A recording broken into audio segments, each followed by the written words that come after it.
अगला क्वेश्चन आपके स्क्रीन पे है, सब कोई पढ़िए ज़रा जल्दी से फटाफट और इस क्वेश्चन को अटेम्प्ट कीजिए जल्दी से। अरे किधर गया मार्कर, ये क्या हो जा रहा है बार बार भाई, ऐसे नहीं।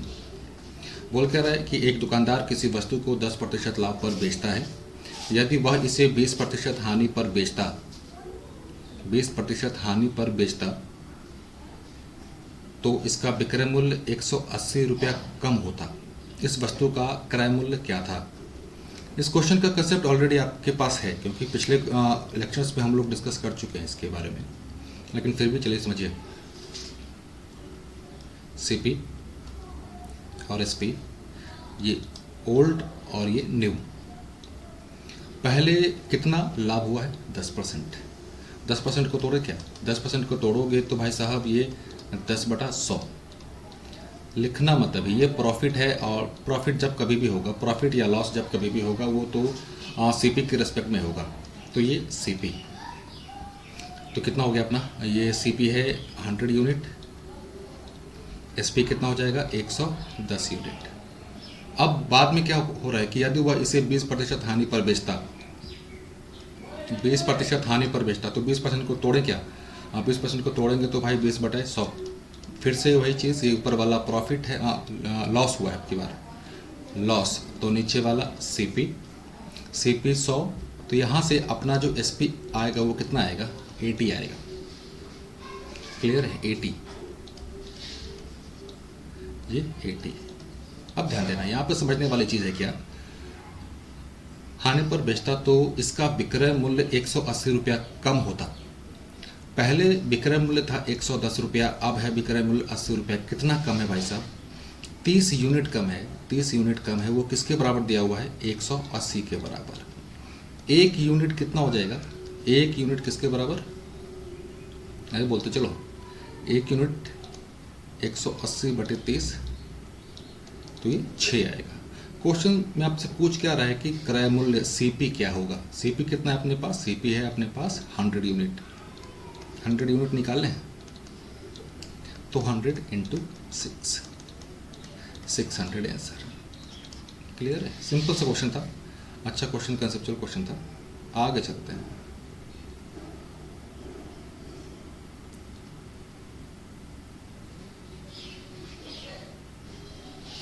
Question number 17। नंबरिंग थोड़ा सा ऊपर नीचे हो गया है, लेकिन फिर भी आप नंबरिंग यही लेकर चल रहे हैं, क्योंकि जब आप कमेंट करोगे तो मुझे पता रहेगा कि आपने किस क्वेश्चन के लिए कमेंट किया है। क्लियर है।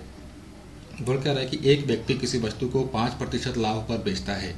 यदि वह इसे 5% कम कीमत पर खरीदता, 1 रुपये कम में बेचता तो 10% प्राप्त होता।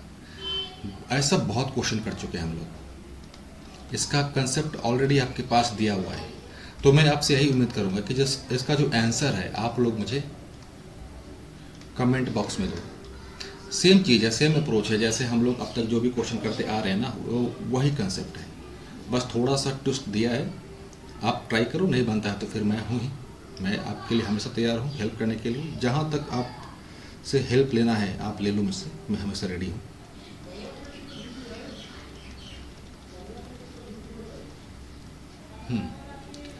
अब यहाँ से आपका एक अलग टाइप स्टार्ट हो गया है। अब टाइप नंबर मुझे याद तो नहीं है, 1 2 3 अब कुछ भी होगा, आप इसे अलग टाइप लिख लेना, अलग टाइप लिख लेना इसे। आगे करते हैं अपने क्वेश्चन पे। बोल क्या रहा है, किसी छाता का एक निश्चित मूल्य पर बेचने से कितना प्रतिशत लाभ होगा यदि उसे निश्चित मूल्य के 2/3 भाग पर बेचने से 10% हानि होती है। इस क्वेश्चन को करने का बहुत तरीका है, मैं आपको एक सिंपल सा लेकर चल रहा हूँ, जो कि है अपने पास यूनिटरी अप्रोच। यूनिटरी अप्रोच लेकर चल रहा हूँ, यूनिटरी अप्रोच। यूनिटरी अप्रोच कुछ नहीं है, जिसको हम लोग बोलते हैं ऐकिक नियम बोलते हैं। मतलब एक बार मार्कर चेंज कर लो, क्लियर, मार्कर चेंज कर लो, क्लियर। अब यहाँ पे जो 10% हानि दिया हुआ है इसको समझने की कोशिश करना है। 10% क्या दिया हुआ है आपके पास? लॉस दिया हुआ है। 10% लॉस जब दिया हुआ है तो आपको यहाँ पे समझना है क्या कि यहाँ पे जो सीपी होगा, अगर हमने एज्यूम किया है 100 यूनिट एज्यूम किया है, तो यहाँ पे अपना जो एसपी आ जाएगा वो कितना आएगा?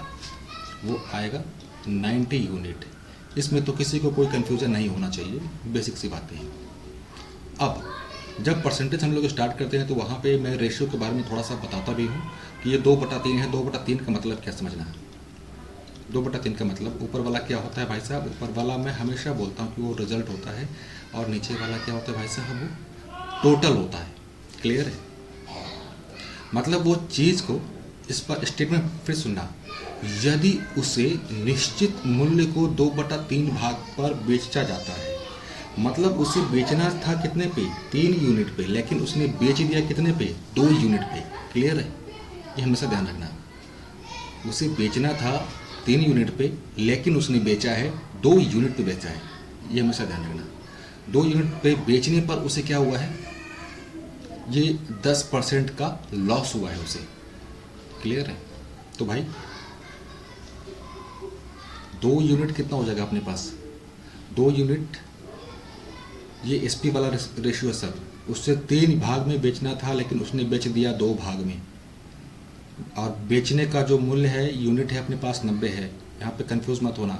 तो 2 यूनिट किसके बराबर, 90 के बराबर। 1 यूनिट किसके बराबर हो जाएगा, 45 के बराबर। मुझे 3 चाहिए, मतलब बोल क्या रहा है, यदि किसी छाता को निश्चित मूल्य पर, मतलब ये निश्चित मूल्य ही है अपना 3, तो 3 यूनिट किसके बराबर हो जाएगा, 3 × 45, 5 × 3 = 15 के 5 हाथ में, 1 4 3 12 और 1 13, 135।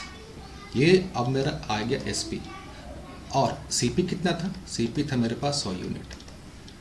अब आपके पास सीपी दिया हुआ है, एसपी दिया हुआ है, तो क्या ये निकलेगा नहीं क्या, ये साफ साफ पता चल रहा है कि भाई साहब ये 35% का क्या होगा, प्रॉफिट होगा। क्लियर है। ये अप्रोच सॉल्व करने की जरूरत नहीं थी, इसको आप यूनिटरी मेथड से भी कर सकते थे, जैसे भी हम लोगों ने किया। क्लियर। अगला क्वेश्चन करते हैं हम लोग। यहाँ पे भी आप इसको नेक्स्ट टाइप लिख लेना, नेक्स्ट टाइप। क्लियर है, नेक्स्ट टाइप। ज़रा मार्कर देखिए कौन कौन सा रंग का है भाई, ताकि पता तो चले, ताकि लिखने का मज़ा आता रहे। कभी ब्लैक से लिख दिए, ब्लू से लिख दिए, रेड से लिख दिए। ज़िंदगी भाई हमेशा रंगीन होनी चाहिए। क्लियर है। लेकिन ज़्यादा रंगीन मत कर लेना, ज़्यादा रंगीन के चक्कर में ज़िंदगी ख़राब भी हो जाती है कभी कभी। तो आ जाओ। Cost price of 4 oranges is equal to selling price of 5 oranges, find profit percent. Simple सा क्वेश्चन है, इसमें आपको एक्स्ट्रा दिमाग नहीं लगाना है। इस तरह के क्वेश्चन में जो स्टेटमेंट कह रहा है आप उसी के अकॉर्डिंग बढ़ते चले जाओ। कॉस्ट प्राइस ऑफ 4, भाई सीपी, तो जो गलत लिख दिया मैंने, 4 वस्तु का सीपी, वो किसके बराबर कह रहा है, सेलिंग प्राइस, 5 के सेलिंग प्राइस के बराबर।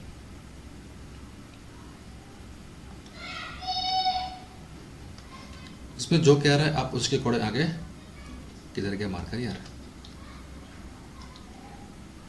उसके अकॉर्डिंग आगे बढ़ते चले जाओ। मार्कर बदलो यार, हरा अच्छा नहीं लग रहा है, अपना ब्लू ही सही था। तो यहाँ से सीपी और एसपी का रेशियो निकाल लें, ये 5:4। भाई साहब सीपी आपके पास कितना, 5 यूनिट, एसपी कितना आपके पास, 4 यूनिट। क्या होगा, लॉस होगा या प्रॉफिट होगा, लॉस होगा भाई साहब। कितने का, 1 का। अब आपसे लॉस परसेंट निकालना है, तो भाई लॉस का कंपैरिजन करना है। लॉस का कंपैरिजन किसके साथ करोगे, हमेशा सीपी के साथ करोगे, और मल्टीप्लाइड बाय 100। लॉस कितना है आपके पास, 1, सीपी कितना है, 5, 100। ये 20% का क्या होगा, आपका लॉस होगा। अगले क्वेश्चन की तरफ बढ़े।